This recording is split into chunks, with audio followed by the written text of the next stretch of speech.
मुख्यमंत्री पुष्कर सिंह धामी ने हल्द्वानी में आयोजित प्रेस कॉन्फ्रेंस के दौरान केंद्रीय बजट 2026 को देश के भविष्य की मजबूती आधारशिला बताया। मुख्यमंत्री ने कहा कि यह बजट वर्ष 2047 तक भारत को विकसित राष्ट्र बनाने की दिशा में विश्वास का बजट है। साथ ही मुख्यमंत्री धामी ने कहा कि बजट में इको टूरिज्म और पर्वतीय ट्रेल के विकास पर विशेष जोर दिया गया है, जिससे उत्तराखंड जैसे पर्वतीय राज्य को खास लाभ मिलेगा। उन्होंने कहा कि इस बजट में आम जनता के जीवन में सकारात्मक बदलाव आएगा और स्थायी रोजगार के नए अवसर सृजित होंगे। साथ ही उन्होंने कहा कि बजट से भविष्य की अर्थव्यवस्था को मजबूती मिलेगी, किसान सशक्त होंगे, महिला सशक्तिकरण को और बल मिलेगा तथा युवाओं के लिए नए अवसरों का विस्तार होगा।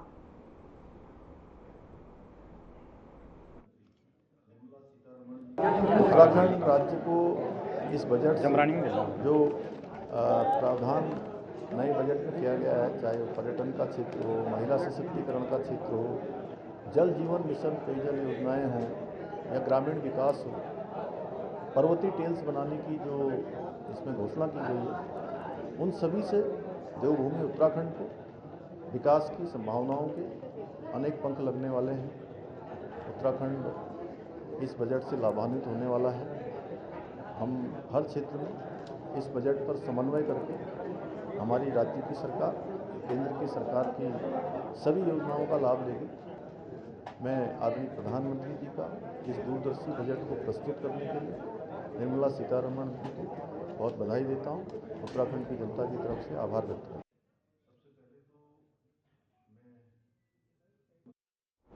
हल्द्वानी में जमरानी बांध परियोजना के निरीक्षण के दौरान मुख्यमंत्री पुष्कर सिंह धामी के संबोधन के बीच अचानक पहाड़ी क्षेत्र में जंगल में आग लग गई, जिससे क्षेत्र में हड़कंप मच गया। घटना के बाद प्रशासन, सिंचाई, वन विभाग और अन्य सरकारी महकमों में तत्परता से कार्रवाई शुरू की और आग बुझाने के लिए वन विभाग की टीम तुरंत मौके पर रवाना हुई। इस दौरान मुख्यमंत्री पुष्कर सिंह धामी ने फॉरेस्ट फायर को लेकर कहा कि सरकार जंगलों में आग की घटनाओं को रोकने के लिए पूरी तरह तैयार है। विभागों को 24 घंटे अलर्ट मोड में रहने के निर्देश दिए गए हैं।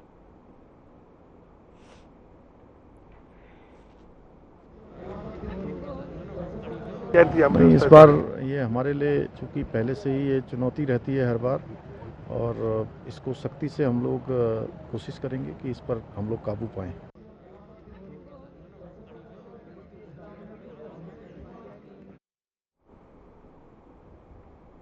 कांग्रेस के वरिष्ठ नेता और नेता प्रतिपक्ष यशपाल आर्य ने प्रदेश में बिगड़ती कानून व्यवस्था और बढ़ते अपराध को लेकर बीजेपी भाजपा सरकार पर जमकर हमला बोला। इस दौरान उन्होंने कहा कि प्रदेश में विभिन्न हिस्सों में लगातार सामने आ रही जघन्य हत्याएं सरकार के सुशासन के खोखले दावों की पोल खोल रही है।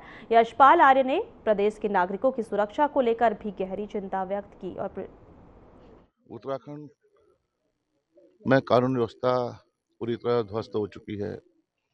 जंगल राज कायम है। अपराधियों के हौसले बुलंद है। राजधानी में हत्याएं हो जाती हैं राजधानी में, और उसी तरह अन्य जनपदों में भी लगातार हत्या, बलात्कार, चोरी, डकैतियां रोजमर्रा की घटनाएं हैं। और निश्चित रूप से प्रशासन इस दिशा में कोई पहल भी नहीं कर रहा है। लालकुआं नगर पंचायत के पूर्व अध्यक्ष और प्रांतीय नगर उद्योग व्यापार मंडल के प्रदेश सचिव स्वर्गीय रामबापू मिश्रा की 13वीं पर नेता प्रतिपक्ष यशपाल आर्य समेत तमाम गण्यमान्य लोगों ने उनके घर पहुंचकर उनके चित्र के समक्ष भावभीनी श्रद्धांजलि अर्पित की। बता दें कि इस मौके पर उनके द्वारा क्षेत्र के विकास के लिए कराए गए विकास कार्यों के संबंध में विस्तृत चर्चा भी की गई। तो वहीं इस मौके पर नेता प्रतिपक्ष यशपाल आर्य ने कहा कि स्वर्गीय रामबापू मिश्रा ने लालकुआं के विकास में अपना अमूल्य योगदान दिया था।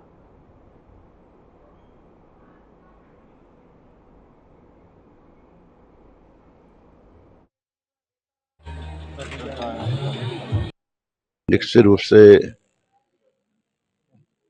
मिश्रा जी का निधन लालकुआं के ही नहीं, पूरे समाज के लिए एक बहुत बड़ी क्षति है। और जिस तरह से उन्होंने अपनी मेहनत से कांग्रेस को यहाँ पर हमेशा जीवंत रूप दिया,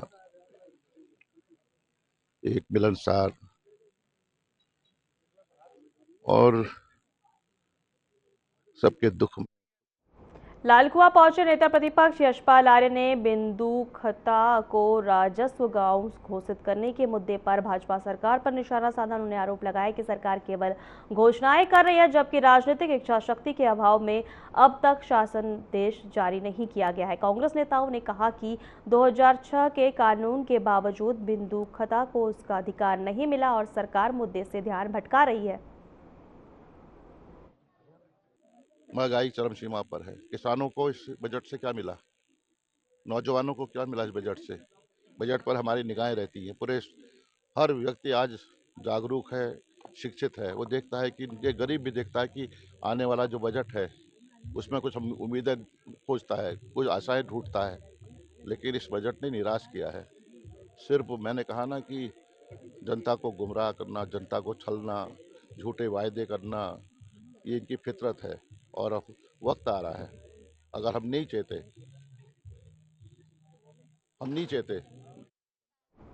जसपुर में जन जन की सरकार जन जन के द्वार अभियान के तहत आयोजित बहुउद्देशीय शिविर में शासन और जनता के बीच की दूरी कम होती दिख रही है। एक ही छत के नीचे विभिन्न विभागों द्वारा सैकड़ों शिकायतों का मौके पर समाधान किया गया है, जबकि जटिल मामलों को समयबद्ध जांच के बाद भेजा गया। शिविर के आधार सुधार, आयुष्मान कार्ड, पंजीकरण और स्वास्थ्य जाँच जैसी सेवाओं से लोगों को सीधा लाभ मिला। स्थानीय जनता के उत्साह से स्पष्ट हुआ कि सुशासन पहुंचने के लिए प्रतिबद्ध है। आज जन जन की सरकार जन जन के द्वार का कार्यक्रम आयोजन किया जा रहा है। इसमें अभी तक हमें टोटल 55 शिकायतें प्राप्त हुई हैं। अभी भी शिकायतें ली जा रही हैं। उसमें से लगभग 15 शिकायतें हमने यही निस्तारित कर दी है। इसके अलावा कुछ ऐसी शिकायतें हैं जिसमें मौके का निरीक्षण की आवश्यकता है, तो आज ही उसका निरीक्षण प्रस्तावित किया गया है। जो आज हो जाएंगे वो आज हम कर लेंगे और जो बचेंगे उनको अगले 1-2 दिन में निरीक्षण करके उनकी कार्रवाई करेंगे। इसके अलावा जैसा आपने देखा कि अभी न्याय पंचायत स्तर पे जो हमारी कार्रवाई चली है इस कार्यक्रम की, उसमें हमने प्रयास किया कि सैचुरेशन लाने का। सितारगंज के पंडरीग्राम में विश्व कैंसर दिवस के अवसर पर विधिक सेवा प्राधिकरण के मनोज कुमार ने स्कूल के बच्चों को कैंसर से बचाव के उपाय बताए। इस दौरान उन्होंने तंबाकू, धूम्रपान और नशे से दूर रहने, संतुलित आहार अपनाने और समय पर जांच करवाने की आवश्यकता पर जोर दिया। उन्होंने बताया कि कैंसर से डरने की जरूरत नहीं है, बल्कि जागरूक होने और उससे लड़ने की जरूरत है। विधिक सेवा प्राधिकरण उधम सिंह नगर के द्वारा आज हमारे राजकीय प्राथमिक विद्यालय पंडरी में कैंसर जागरूकता हेतु कैंप का आयोजन किया गया था। तो इसमें कैंसर से बचाव के लिए किस प्रकार से हम बच सकते हैं उसके अंदर बच्चों को बहुत सारी जानकारियाँ दी गई। जैसा कि आजकल देखा जाता है कि बच्चे बहुत सारे क्षेत्रों में गलत दिशाओं की ओर जा रहे हैं, गलत आदतों का शिकार हो रहे हैं। तो उससे बचने के लिए और कैंसर जैसी भयावह बीमारी से बचने के लिए आज विश्व कैंसर दिवस के अवसर पर बच्चों को जागरूक किया गया। उनको जिस प्रकार से जानकारी दी गई कि मादक पदार्थों जैसे बीड़ी, गुटखा इस प्रकार का सेवन नहीं करना चाहिए, इन चीज़ों से दूर रहना चाहिए। जैसे आजकल हम देखते हैं बाजारों में प्राय फास्ट फूड, मैगी, चाउमीन इस टाइप के खाने की बाजपुर में नगर की यातायात व्यवस्था को सुचारू बनाने के लिए बाजपुर पुलिस ने बुधवार को सख्त रुख अपनाया। कोतवाल नरेश चौहान के नेतृत्व में पुलिस और नगर पालिका की संयुक्त टीम ने कोतवाली के सामने से मुड़िया तिराहे तक अवैध अतिक्रमण हटाओ अभियान चलाया। सड़क किनारे दुकानदारों और ठेला रेहड़ी वालों द्वारा किए गए अतिक्रमण हटवाए। अभियान के दौरान यातायात नियमों के उल्लंघन पर 30 से 35 चालान काटे गए। सड़क पर गलत तरीके से खड़े 2 पहिया 4 पहिया वाहन चालान भी काटे गए।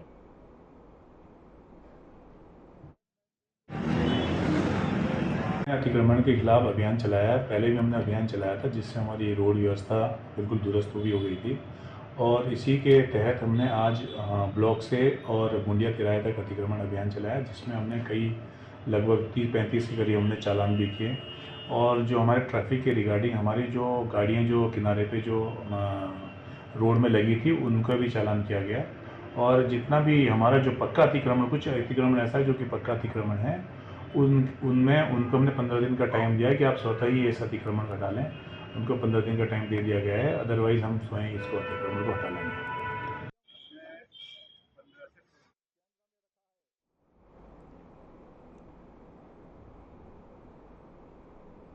वक्त तो चला है ब्रेक का।